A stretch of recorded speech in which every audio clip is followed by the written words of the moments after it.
तो आज की हमारी चर्चा भारतीय संसद की संरचना और उसकी शक्तियों पर है। जी। हमारे पास जो स्रोत है वे हमें दो सदनों के बीच के मतलब जो शक्ति संतुलन है उसे समझने में मदद करेंगे। हाँ। हमारा लक्ष्य ये जानना है कि कानून आखिर बनते कैसे हैं और इन दोनों सदनों की भूमिकाएं क्या हैं। बिल्कुल। तो चलिए इसे थोड़ा विस्तार से समझते हैं। सबसे पहली और मुझे लगता है दिलचस्प बात यह है कि राष्ट्रपति भी संसद का एक अभिन्न हिस्सा होते हैं। हाँ, ये एक बहुत महत्वपूर्ण बिंदु है। लेकिन वो किसी भी सदन के सदस्य नहीं होते। नहीं होते। देखिए, संसद के दो सदन हैं।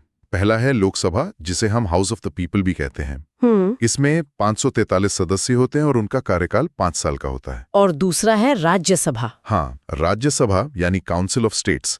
इसमें 250 सदस्य होते हैं और उनका कार्यकाल वो 6 साल का होता है। 6 साल का। जी। और इन 250 में से 238 सदस्य चुने जाते हैं और 12 को राष्ट्रपति नामांकित करते हैं। और यहीं पर शक्ति का जो खेल है वो सच में दिलचस्प हो जाता है, खासकर जब पैसे से जुड़े मामलों की बात आती है। स्रोत बताते हैं कि वित्तीय मामलों में तो लोकसभा के पास लगभग सारी शक्ति है। बिल्कुल। अगर लोकसभा कोई धन विधेयक मतलब कोई मनी बिल पारित कर देती है तो राज्यसभा उसे रोक नहीं सकती। बिल्कुल भी नहीं। राज्यसभा उस पर ज्यादा से ज्यादा 14 दिनों की देरी कर सकती है। अच्छा। या फिर कुछ सुझाव दे सकती है, लेकिन इन सुझावों को मानना या ना मानना ये पूरी तरह से लोकसभा पर निर्भर करता है। ओह, तो मतलब पैसों के मामले में तो अंतिम फैसला लोकसभा का ही होता है हमेशा। लेकिन शक्ति का ये अंतर सिर्फ यहीं तक तो नहीं है। जी। सरकार बनाने और गिराने में भी एक बड़ा अंतर है ना? आपने बिल्कुल सही नस पकड़ी है।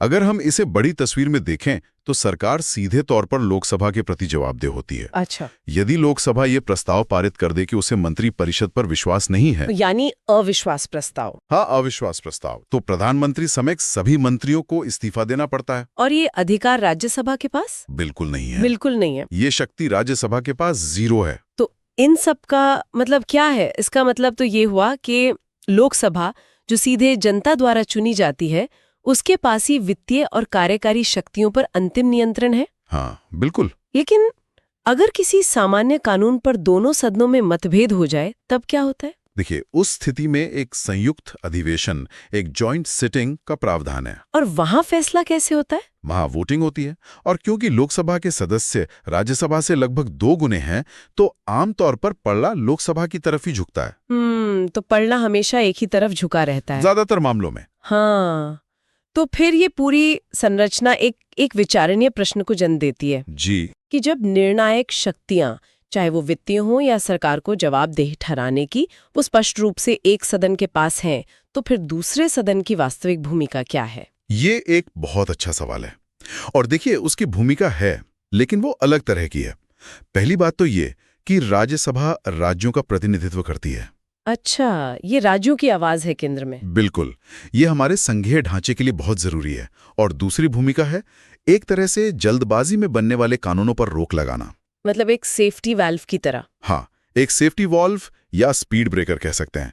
ये सुनिश्चित करती है कि कोई भी कानून बिना पूरी बहस और जांच पड़ताल के पास ना हो जाए।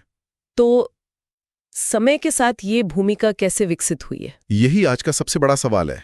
क्या राज्यसभा आज भी वो गंभीर बहस का मंच है, या वो भी धीरे धीरे मतलब लोकसभा की तरह पक्षपातपूर्ण राजनीति का अखाड़ा बनता जा रहा है? ये सोचने वाली बात है।